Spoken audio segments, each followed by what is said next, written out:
And as far as DeVonta Smith goes, my jaw was on on that little cramped press box table in FedEx Field, watching him, because a lot of those plays he made were down toward the end zone where John and I were sitting, right? I mean, right in front of us.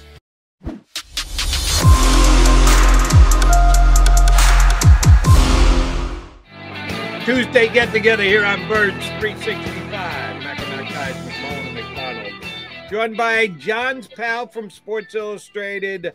We like to call him Game Day Kracz, but we can't get him on game days anymore because Friday is too cramped a schedule for him. That's why we didn't get him on this week. Nick. Go later, Nick Sirianni. Yeah, Closed circuit. Both you guys need to twist the coach's arm a little bit. I know. So we missed out on Ed prior to the Commanders game. You did like the Eagles against the Commanders, didn't you, Ed? Yeah, I picked them to win 24-8. I don't know if you heard. Really? That was a pretty good prediction on your part. Well, it is Tuesday, right? So it's kind of a hindsight prediction. But, yeah.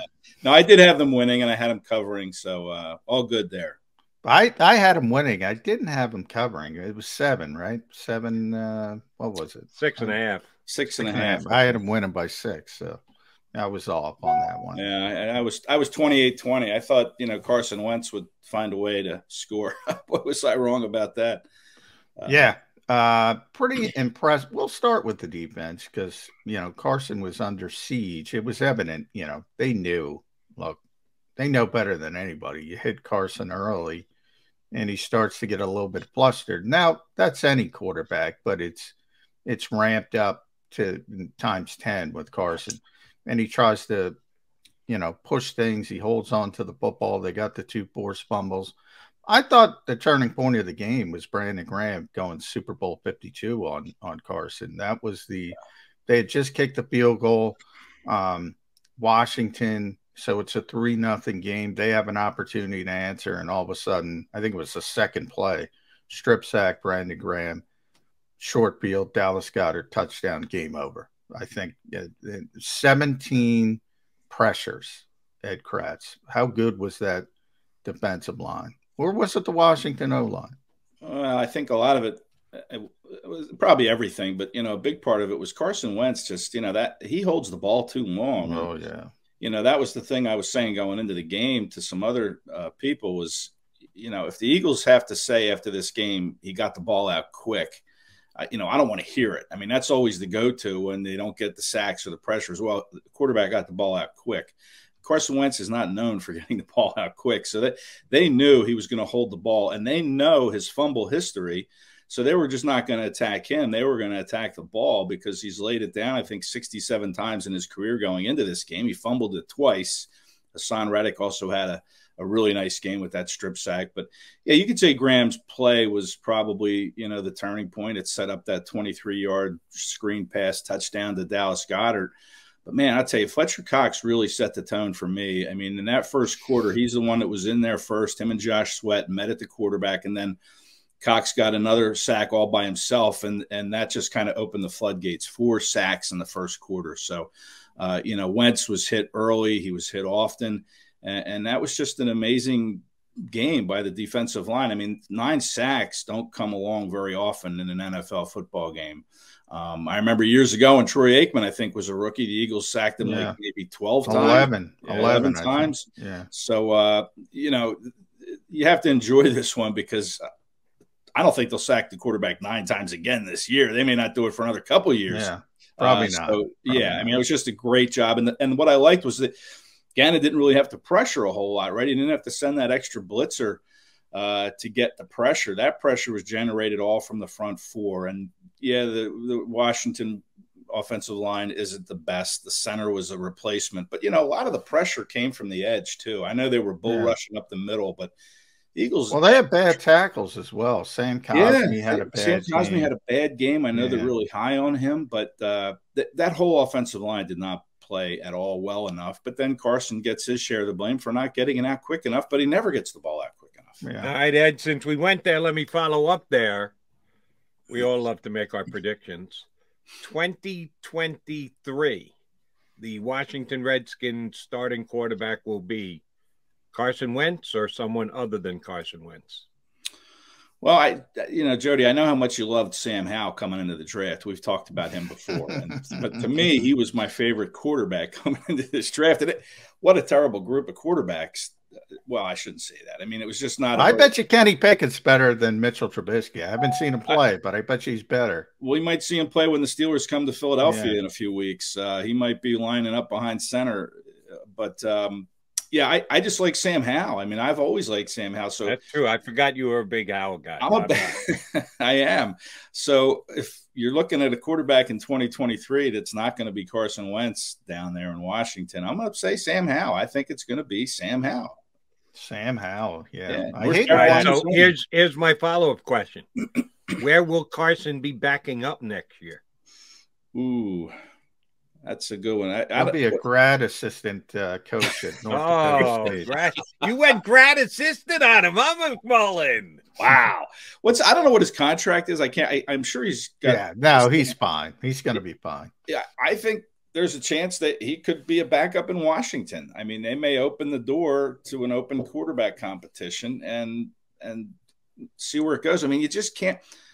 I mean, this is his second team in 2 years, right? So third team in 3 years. Yeah, if you count Philly, yeah. I mean, I just don't. I don't see who would want to take him in that contract to be a backup. So I think Washington's kind of stuck with him unless they want to cut him and eat whatever the money hit is. I don't know. I'm not.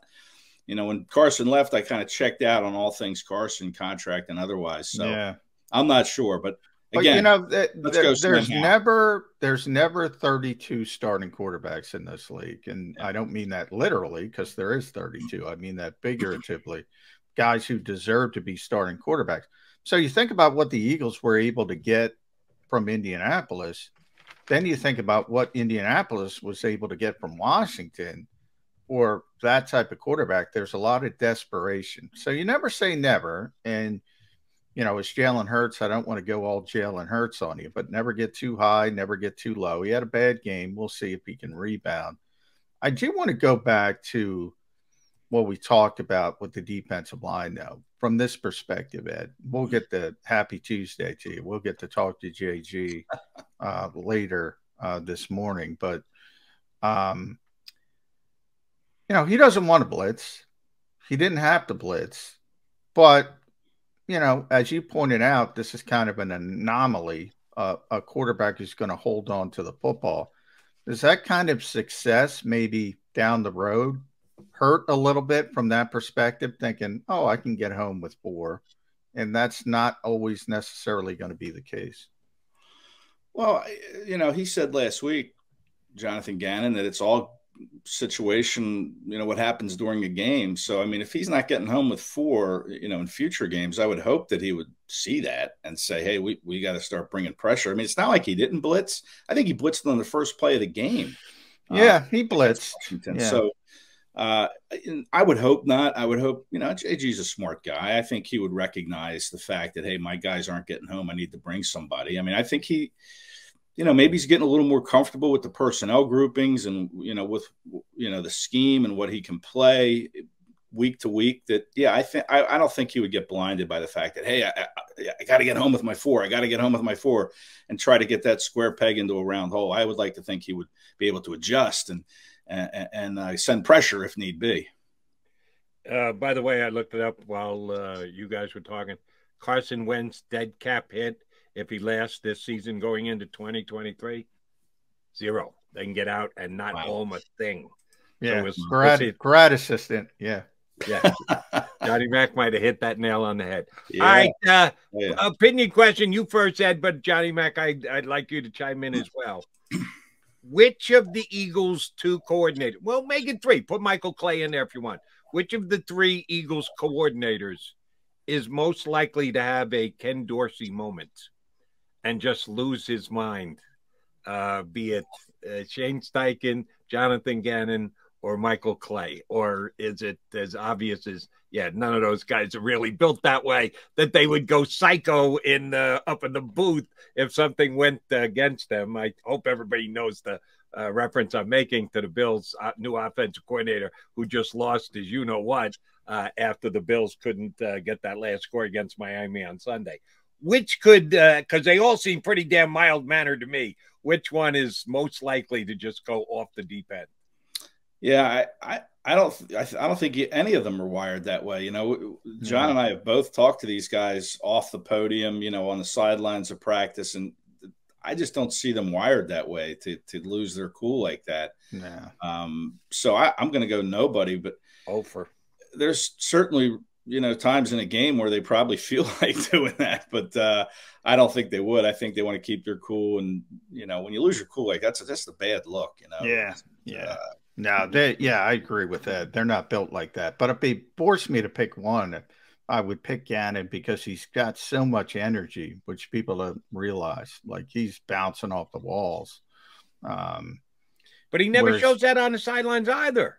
No. Anytime they ever go to shot him, he's standing there stoically, staring out at the field. If he's because he does a good job storing it. Yeah. It's not in his nature. Ed's right. It's not going to happen to any of them. But Shane Steichen, I mean, no, never. I'm just saying there's like a 0% chance for Shane Steichen, a 2% chance for Michael Clay, and I'd bump it up to 5% to John. That's what I'm saying. Hey, what about Nick Sirianni? I mean, Sirianni, Nick will do that.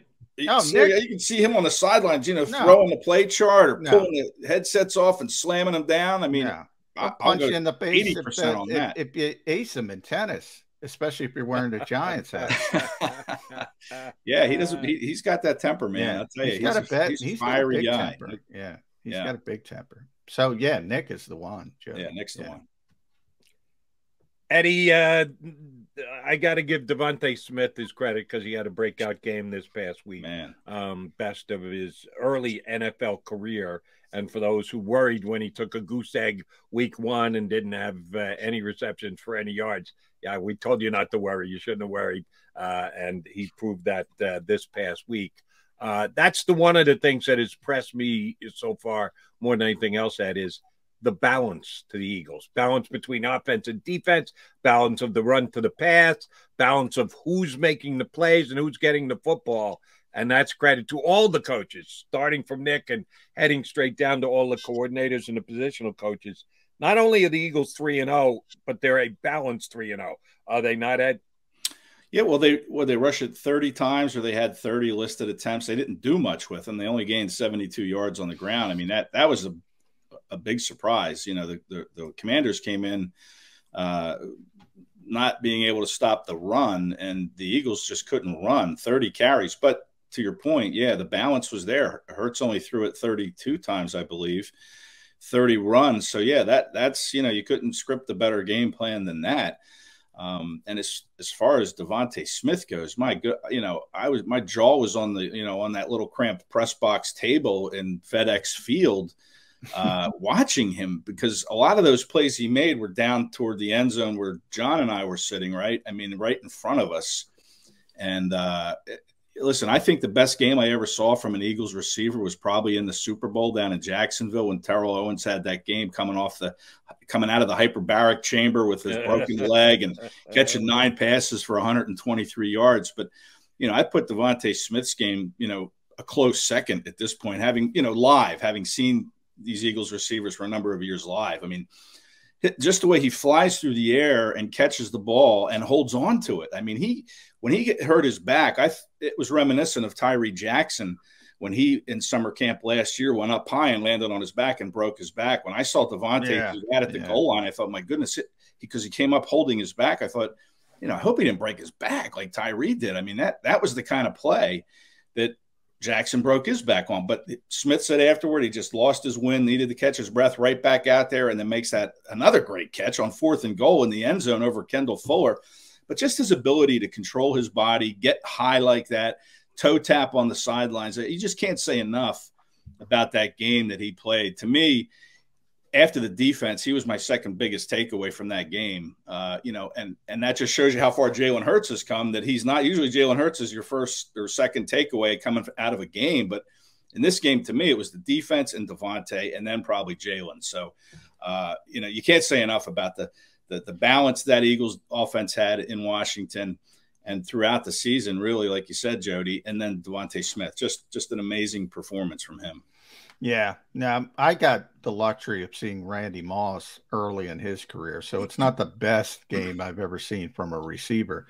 But from when I've been covering the Eagles, and I wasn't here for TO, you were, I believe, Ed. Now, I was like the third guy on that. Reuben Frank was, I was at the Courier Times prior to what I'm doing now, but I was down in Jacksonville when I saw that game, but I wasn't like full time on the beat, so I didn't go to all the games and this and that. Just kind of in the postseason is when they dusted me off and sent me to the games. But that game T.O. had in the Super Bowl was just And from when I've been here, the best wide receiver performance I've ever seen from an Eagles player, week 1, A.J. Brown in Detroit. Number 2, week 3, DeVonta Smith in Washington. This group, you would rank AJ's performance the first week over. I am so in love with AJ Brown as a player. I can't believe how good he is. Yeah. And I think, don't get me wrong, everybody deserves credit. That catch, and Ed mentioned the 44-yard catch where DeVonta got the wind knocked at him. That was unbelievable. To me, the touchdown was even better. I mean, he Randy Moss that football. He high pointed it over Kendall Fuller. Just a tremendous play. But man, AJ Brown, he's the domino, man. Like DeVonta's a great receiver, but if you're measuring up against other number ones, you're like, he's pretty good, still pretty good, but probably 10, 15, somewhere in that range. As a number 2, he might be the best number 2 receiver in football. The domino effect of A.J. Brown to this offense and what it does, you saw it last year. It was, DeVonta and Dallas Goedert. And then at the end of the season, it was Dallas Goedert and DeVonta. Pretty good players, right? But defenses could get a beat on them. Now you have A.J., who's, one of the best number 1 wide receivers on any team. And all of a sudden, DeVonta's your second or third. Dallas is your second or third. What do you do? What do you do if you're an opposing defensive coordinator? Yeah, well, I mean, that's a really good question. I mean, listen, Brown and Smith are just two different players. I mean, Brown's the big physical 6'1", 225. I'm getting this football, just throw it to me. I mean, that catch he had on that 3rd and goal throw from the 9, he just out-physicaled. I think it was Benjamin St-Juste on that play. Who's like the biggest corner there is, by the way. Yeah, and Brown caught it at like the 1.5 or 2 yard line and then just kind of bulled his way in from there. So he's the big physical receiver. Smith is the probably more polished route runner. The actual, he's a receiver playing receiver. You could say Brown's like a linebacker playing receiver the way he's built. Yeah, but he moves like a receiver. Yeah. But by the way, Jalen's worst throw of the game, Ed, should have been a touchdown to A.J. Brown. He was open on that deep shot, and he got the ball out late, and it didn't work. So that should have been like a 50-something yard touchdown.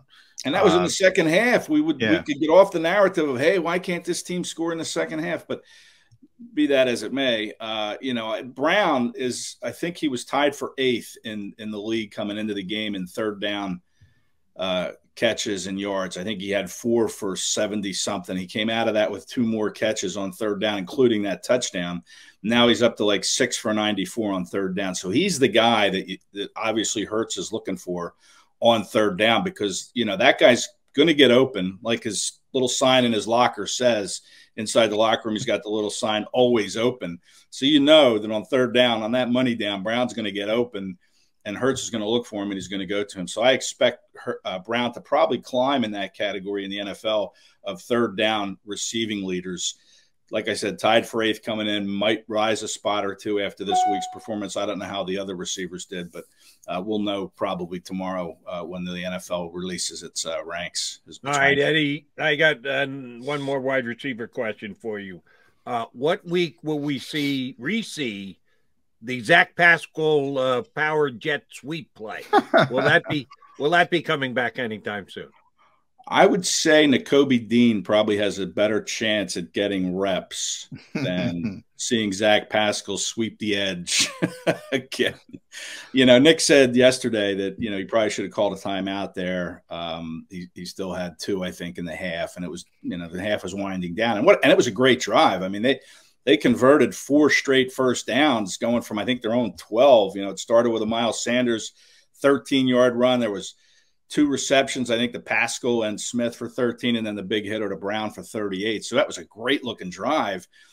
And, to not get any points out of it, that could have hurt in a tighter game, no doubt. So I wouldn't expect to see that one anytime soon. The Eagles just don't do a good job with those jet sweeps for some reason. You see other teams do it. The Commanders did it on the first play of the game. Well, you got to have a player like Curtis Samuel. You can't do it with Zach Pascal. I mean, well, what about Jalen Reagor?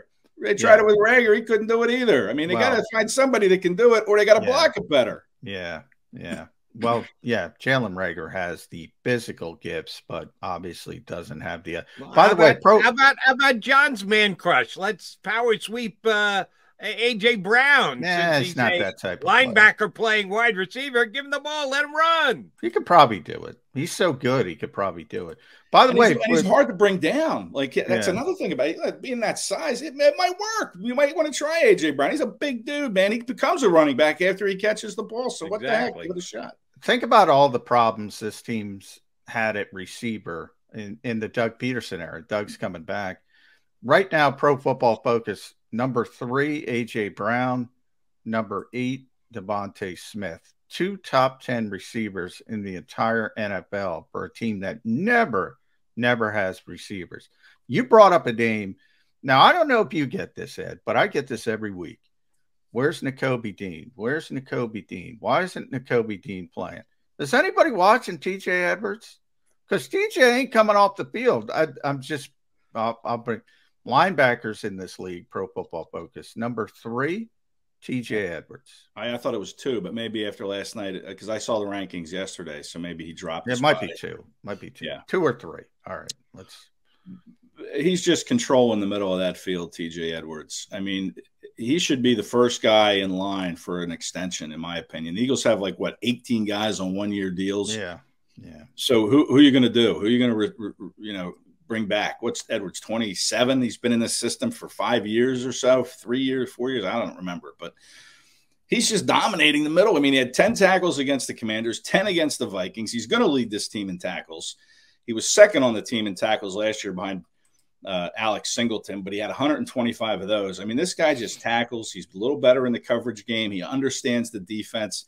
When you look at that play when Carson Wentz tried to do that throwback screen or whatever it was to Samuel, when he faked to the right, turned around and threw it to Samuel, T.J. Edwards and Avonte Maddox, who, by the way, is playing excellent football too, both those guys, they didn't bite on that fake to the right. They were right there, and they just closed before Wentz even threw that football on Samuel and held it to no gain or 1-yard gain. But Edwards, to me, and John, you've been consistent with him, for the last year that he's their best linebacker. And, he is their best linebacker. And again, the Eagles never thought Nakobe Dean would be there in the 3rd round. So they drafted him because, okay, he's great value in the 3rd round, but there was no plan for them to take a linebacker maybe until Kyron Johnson in the 6th round. So he's now a luxury that you have, a depth piece that you can use. And, like I said, Edwards on a 1-year deal. At the end of this year, it's over. The Eagles should re-sign him. But Kaiser White also on a 1-year deal, who I think is just as good, if not better, than T.J. Edwards. But he's a guy that they might not re-sign because they know they have Nakobe. So your linebackers next year could be Edwards and Dean, because Kaiser White will probably leave. But Kaiser White is very, very good. I mean, he can tackle. He can cover. He's aggressive. And it's a tough call between the two of those guys who you're bringing back. But I would bring back Edwards. Eddie, you make a good point. In a week where the Eagles got 9 sacks, 1 from Mr. Edwards and the 8 others from the defensive line. Kaiser White played great on Sunday. And James Bradbury, there's a reason that you get 9 sacks because the initial coverage is there. Nobody's breaking open off the line of scrimmage. Bradbury and Slay both played great, which gave the guys a chance to get home. And those were two very key Howie Roseman acquisitions this offseason. Yeah. White and Bradbury, that you got to give the general manager credit for. Yeah, Bradbury for the second week in a row has played 100% of the snaps. Don't tell Kracz that, Ed. Yeah, Bob Kracz is a little anti-Bradbury. We're working on him, though. I think. Are we beating up on Kracz here? He said that after the first week. When Bradbury missed that tackle badly against. I know. I get. Listen, it's the only bad play that Bradbury's made in 3 weeks. But that's when we had Kracz on and he called him out. As we say in the business, Jody, we have some off the record stuff that you don't know about. Oh, really? Okay, all right. Maybe I don't know from whence I speak. We carpooled down to DC together, John, me, and Bob Kracz and Martin Frank. And, you did? Yeah. Four ugly guys in a car? My God, how did you not get pulled over for ugliness? Well, there was nobody. Everybody got out of our way when we were doing 90 down 95. I shouldn't say no. We weren't doing 90. Who was driving? Ed was driving. But you got a little bit of a lead foot on you, Kracz. I appreciate that. I appreciate the fact that speed limits are optional in some areas, 95 being one of them. Yeah. All right, Eddie, this is probably overstated. This is probably a sports talk radio thing more than a hardcore Eagles thing. The fact that Doug Peterson is coming back, and he's the former coach of the Eagles. There are some players still on this team that certainly Doug coached and were part of the championship team. Is there an advantage to be had between one of these two parties?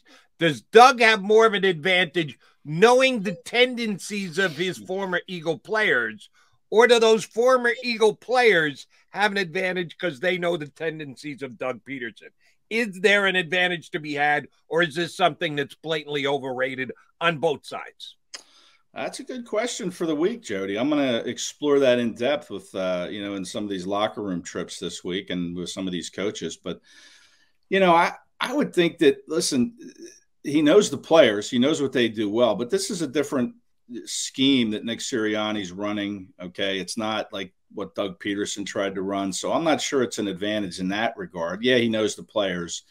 And, it might be an advantage for the Eagles because they know what Doug Peterson runs. They know his scheme, but it's different personnel. And I think the Jags personnel is pretty darn good. I mean, they've had the first overall pick for the last 10 years, right? Or it feels like it, but they've had high draft picks for years and years and years. So, they have good personnel. So maybe they're a little more familiar with how Doug is deploying that personnel. But again, it's the personnel they've never seen before or played against before. So, yeah, it might be an advantage. They know kind of what that's doing, but now you have to go out and execute and block these guys and tackle them and rush Trevor Lawrence. But, yeah, I would say it's probably more of an advantage for the Eagles players, knowing Doug what he runs, than it is for Doug knowing what they do, because it's a different scheme that Nick Sirianni's running. All right, SI.com/NFL/Eagles. Last one from me, Ed, on a happy Tuesday. We'll talk about that. Frank Reich obviously has a relationship with both Nick and Doug, but Nick brought up the great point. He's got to get the answer first, right? He's got to get the text message answered first because they're rivals, Jacksonville and Indianapolis. So Frank's got to go hardcore, right? He's going to be helping out the Eagles. He's got to. Well, how much help is it when, the Colts can't win in Jacksonville? I mean, that's a house of horrors. Yeah. I think they're like 0-7 down there in the last 7 years. 24-0. They beat Indianapolis. What help is Frank going to be? I mean, come on. He can't even win down there in Jacksonville. I mean, cross him off the list. Go with your gut. Yeah. But you mentioned the talent of this team. They're a little bit like Detroit week one in that you pick in the top 10. For them, it's been number one back-to-back years. All of a sudden, you wake up one day, Tony Khan wakes up in between booking wrestling cards and says, oh, I got some pretty good players. That kind of happened to Jacksonville. And all of a sudden, you don't have an embarrassment of the coach getting grinded on because he can't come back with the team after a loss. This is a talented team. Is this the first test for the Philadelphia Eagles this year? Well, they had a test in Detroit, so second test. Yeah. Listen, they have an emotionally mature guy now, right? Isn't that what Jeffrey Lurie said he wanted when he fired Chip Kelly, was an emotionally Emotionally intelligent. Emotionally, that's the phrase. Yeah. So that's what Jacksonville has now. And how can you not love Doug? I mean, the players love playing for Doug. I mean, you know, just a player's coach through and through. And so is Sirianni. But I think that they've got pieces, but it's a big spot for Trevor Lawrence. I know he threw 3 touchdowns in Los Angeles against the Chargers, but that LA environment, fan wise, isn't Philadelphia. I mean, no, it is not. They just came off the beach. They put their surfboards in their trunk and went to the game and are hanging out, whatever the stereotype is for those LA fans. But it's going to be a tough test, I think, for the Jags coming in. They got Devin Lloyd, a linebacker we all wanted here in Philadelphia. At least I thought the Eagles probably should have drafted him. But they've got young pieces, good players, but they're young. They have never been to Philadelphia, and it's just a whole different ballgame here. We saw that crowd Monday night, how I think it impacted Kirk Cousins. It certainly helped that Eagles defense get after him. They didn't pile up the sacks like they did in Washington, but they got a lot of pressure on him. So I just think that it's going to be a tough test for Jacksonville. And if Doug can kind of, keep them focused and let them know what it's like to play in Philadelphia, then yeah, they could help. But I think it'll be a test. I think this will be a good test for the Eagles before they go to Arizona the following week. But yeah, you mentioned the Lions. That was a really good test because it was on the road in a loud environment with a lot of expectations, the Hard Knocks thing, everything going for the Lions, and the Eagles showed a lot of resolve in that game. So Eagles are going to be tough to beat if you're the Jaguars. You're going to have to really play them tough. I expect the Eagles to win this game, but it'll be a good test. And, oh, by the way, one of the guys that the Eagles have to be wary of on Sunday is a guy Howie Roseman wanted a lot during this offseason. Christian Kirk has played well for Jacksonville. Yes. Yeah, now, we all saw the fact that said, whoa, it's Christian. Are they getting Devontae Adams? Are they paying Devontae Adams? How much money they paying Christian Kirk? Yeah, Jacksonville overpaid because they wanted him badly. Oh, he's almost living up to that contract. He's already got 3 touchdowns this year in 3 games.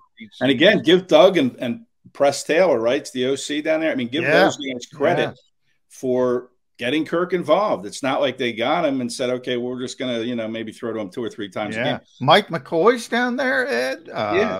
Brian Paganetti. Jim Bob Cooter is down there. Jim Bob's down there. Still one of my favorite moments from last year. Hey, there's Jim Bob. Just run in the mill at a press conference, pointing out Jim Bob Cooter. The whole band's down there, John, and they're coming to Philadelphia with, hoping to play some sweet music. How's that? All right. Is there thing, Ed? Nice. Is there any truth to the rumor that Sunday you're going to first pick up McMullen, then go down to Delaware and swing back? That the 4 Mouseketeers will be commuting to the cave together. I keep telling Jody Groats and Martin. Neither of them live in Delaware. The Groats lives in Delaware. Delco County. Martin lives and moved from Delaware, so he no longer lives in Delaware. But we should get like a JAKIB Media cape that we should wear to go on these road trips.